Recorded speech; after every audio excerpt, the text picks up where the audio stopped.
On Saturday night, we'll reveal whether Moses Itauma's dazzling talent becomes ruthless execution against Jermaine Franklin. Now, Franklin brings experience, resilience, and potentially upset ambition. But Itauma brings speed, he brings strategy and promise. In the ring, excuses will disappear, questions will get answered, and objective truth takes over. So Moses Itauma, technical breakdown versus Jermaine Franklin. So let me set the stage. Now, all books, they have many chapters. They have many different chapters. So let's take Usyk. If we took the book of Usyk, there would be some cruiserweight chapters, and there would be some chapters regarding his heavyweight career. Think of the AJ chapter, the Tyson Fury chapter, the Daniel Dubois chapter, etc., etc., etc. But when we talk about the book of Moses, when we talk about the book of Moses Itauma, this could potentially present an interesting chapter. And when I say this, I'm talking about the Jermaine Franklin fight. Will this be another example of Moses Itauma's great talent? Or will a motivated Franklin bring a competitive fight, or maybe even an upset? Franklin is saying all the right things, and that's expected, but what's truly in his heart? If Franklin trains smart, has a great game plan, and implements it perfectively, then surely he has a chance. But here's an important question. What is that game plan? Does he counterpunch the counterpuncher? Does he take away the southpaw jab? Does he counter the southpaw jab to the body? Or have they identified another weakness? Think of this. This chapter will be another testament of Moses Itauma's ability. Or is Franklin going to bring some serious resistance? Of course, the action in the ring will reveal the objective truth. So let's talk about Franklin's chances. And here is a valid question. This is a valid question. What is the evidence that Franklin can make this competitive? And I think the reference points here, I think there's two reference points. Reference 1 is Dillian Whyte and reference 2 is the AJ fight. Now in the Dillian Whyte fight, Franklin showed bravery, good punching creativity, counter-punching, and a strong resilience. For example, Dillian Whyte, if you rewatch the fight, which I did, in round 5, he turned up the heat. He did turn up the heat. However, even though Dillian Whyte turned up the heat, Franklin, to his credit, he stayed in the kitchen. He took punches and he started firing back. What does that show? That shows heart. That shows character. And in the ring and in boxing, that's extremely important.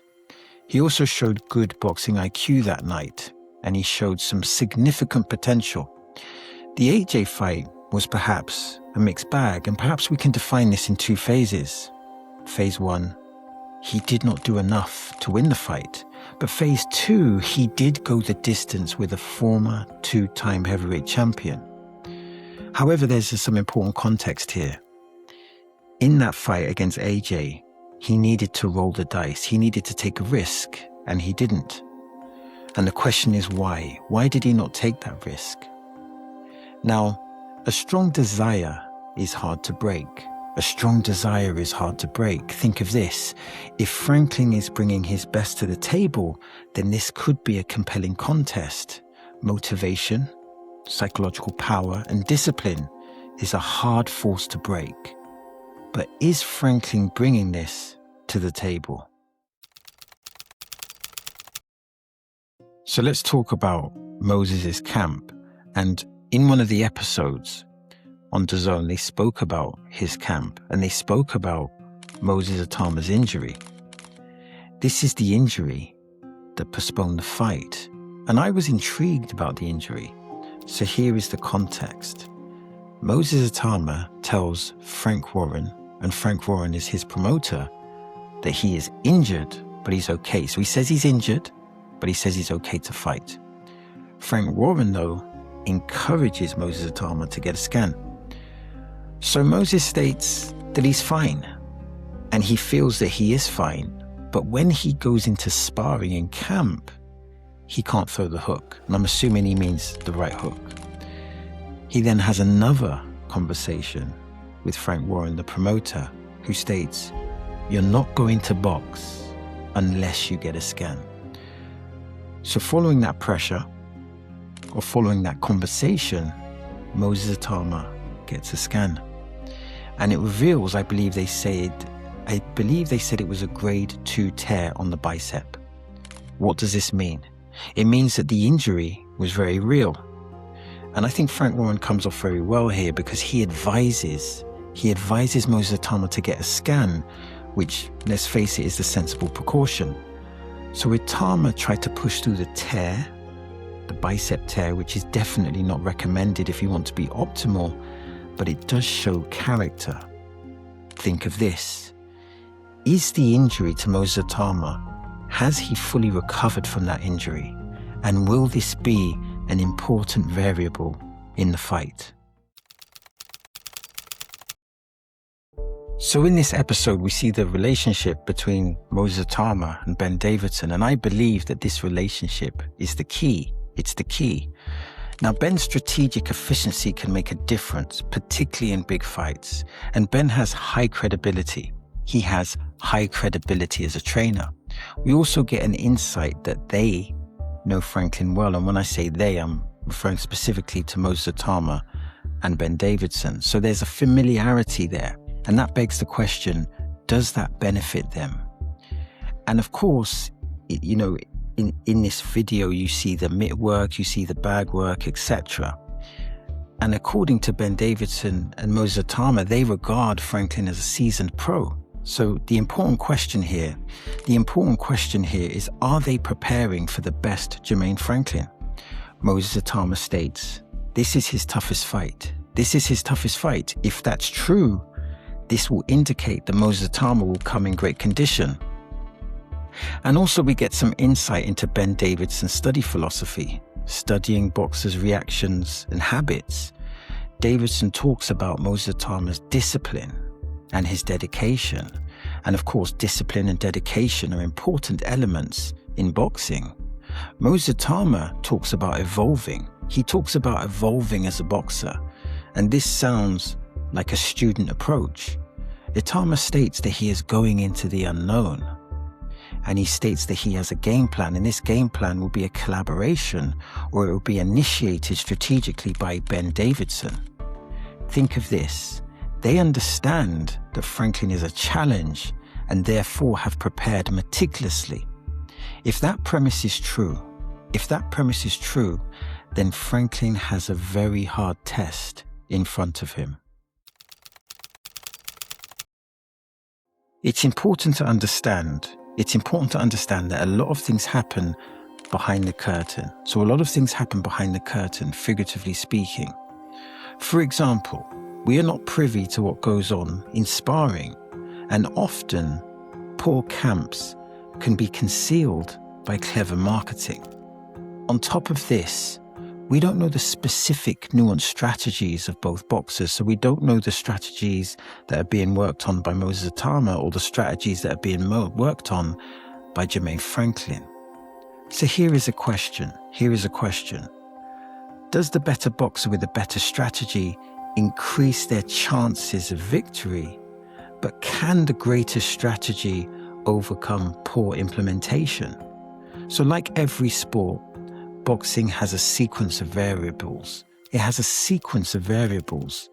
And when we look at Franklin, we have a combination. We have good credibility, but we have a lack of punch power. So we have good credibility, but we have a lack of punch power. And you can make an argument that that makes him an ideal opponent from a marketing perspective. But you can also make a counter argument that every heavyweight can punch. And it's a big if Franklin is optimal and motivated and with the right strategy, then he could present a serious challenge. Think of this. Boxing is partly about details. So the boxer with the right details and the right strategy increases their chances of victory exponentially. So let's address the face-off. Now, there are different types of face-offs. Some are entertaining, some are not very entertaining, and some have some significant moments. And sometimes it can reveal people's psychology from a positive and from a negative perspective. The first detail that's important is that they have met a few times. What does that mean? It means that there's familiarity. And Franklin spends some time talking about business. Clearly, the business side of this arrangement is very important. Here's a question. What was the nature of that business? I'm assuming the nature of that business was the negotiation. What is his percentage? How much is he getting paid? Sorting out your business, of course, in a capitalist society is important, and hopefully he's bringing that same detail to the boxing. In this face-off, we get an insight into the selection process from Moses Itauma, the collaboration between the promoter, the team, and Moses Itauma himself. Franklin states that this is not a stepping stone, which indicates he's bringing resistance, he's bringing motivation. Itauma says this might be his hardest fight. Here's a question. Here's an important question. Is he being sincere? Considering that Moses Itauma quoted the 48 Laws of Power, yes, he quoted the 48 Laws of Power in the Dillian White Conference, it's hard to know what he really thinks. It's hard to really get anything solid from this face-off. Both men were calm. Neither tried to intimidate or assert any type of dominance. So think of this. Are fights won in the face-off, or are they won in the ring? I guess the punches in the ring will reveal that objective reality. As in most fights, there are many questions, so many questions. So my first question is, can Jermaine Franklin deal with the counters? Can he deal with the counters from Moses Itauma? But also, can Moses Itauma deal with Franklin's counters? So the counter position is really crucial here. And here's another one. Can Franklin, who is not regarded as a heavy puncher, can he hurt Moses Itauma? And will he hurt Moses Itauma? And how will Moses Itauma react? Can Jermaine Franklin present a puzzle? And will that puzzle present some new answers with regards to how good Moses Itauma is? Can Franklin survive the first half of the fight? That's crucial. Can he survive the first half of the fight? Because if he can, I think that his chances of being competitive and his chances of victory, they go up exponentially. And will we get the answers? Because we haven't had them so far. Will we get the answers with regards to Moses Itauma's chin and his punch resistance? So how does he take the punches to the head, but also how does he take the punch to the body? And another slightly nuanced position is, will Franklin target the right bicep with the jab? And if so, can he do this effectively? Or could that be his downfall with regards to the counter? And what is the psychology? I mean, boxing and psychology is so important. So what is the psychology of Franklin? And what is the psychology of Moses Itauma? Will Franklin target the body? And if he does so, how will Moses Itauma react? Will this present more counter opportunities, or will Franklin be able to hurt Moses Itauma to the body? And when we talk about the perspective and psychology of Franklin, is he here to win, or is this simply effective business? That's a really important question. I think if we look at the history tells us that he's here to win. Think of this. The ring is one of the few places that reveal objective truths. And Moses Itauma undeniably is an exceptional talent. And on Saturday night, we will see if he has exceptional execution. So that's the end of the video. Now I'm trying to build a digital boxing community. So that means I'm interested in your comments, I'm interested in your questions, and I'm interested in your observations. Now, if you want to support the channel, all you need to do is simply like and subscribe. And if you want to watch more content, click here or click here. As always, thanks for your time. It is much, much appreciated. Peace.